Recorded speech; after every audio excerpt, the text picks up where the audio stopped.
Scarloey, the little engine, loves all the sights and sounds along his line and knows them very well.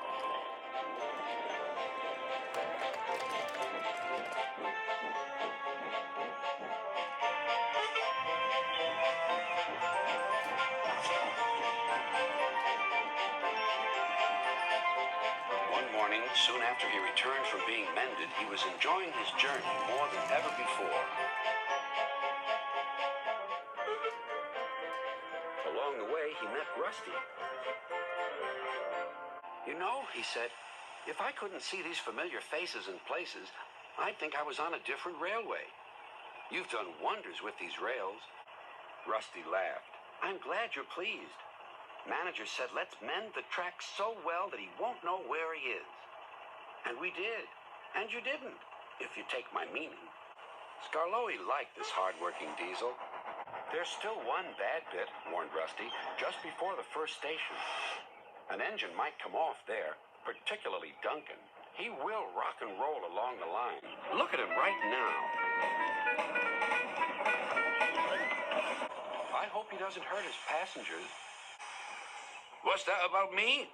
I'm a plain engine, and I believe in plain speaking. Speak up." Rusty warned Duncan about the bad bit of rail. "Huh. I know my way about. I don't need smelly diesels to tell me what to do." Rusty felt hurt. Duncan banged about the yard. Then he clattered crossly to the station. James was already there, waiting for him. "You're late," he snapped. "I know," said Duncan. "It's that smelly diesel's fault. Rusty tries to teach me how to stay on the rails and then goes off leaving me to find my own coaches." "You poor engine," sympathized James. "I know all about diesels. One crept into our yard and ordered us about. I soon sent him packing." Duncan was filled with admiration.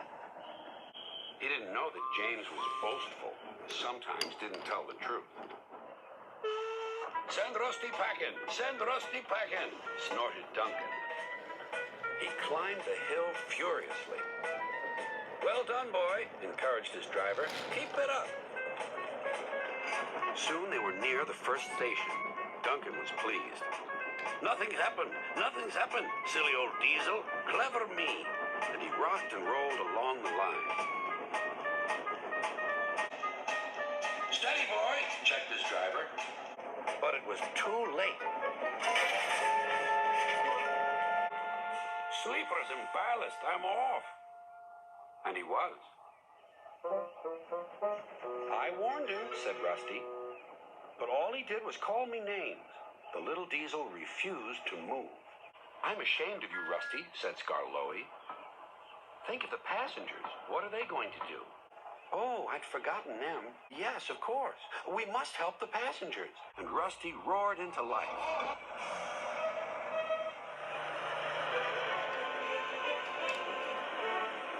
Duncan stood sad and solitary. He couldn't rock and roll now. "Oh dear," he thought. "Everyone will know how silly I am."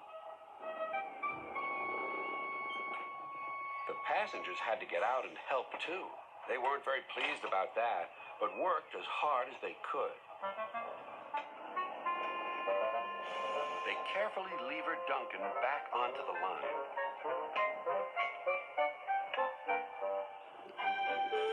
After that, Duncan was extra careful all day.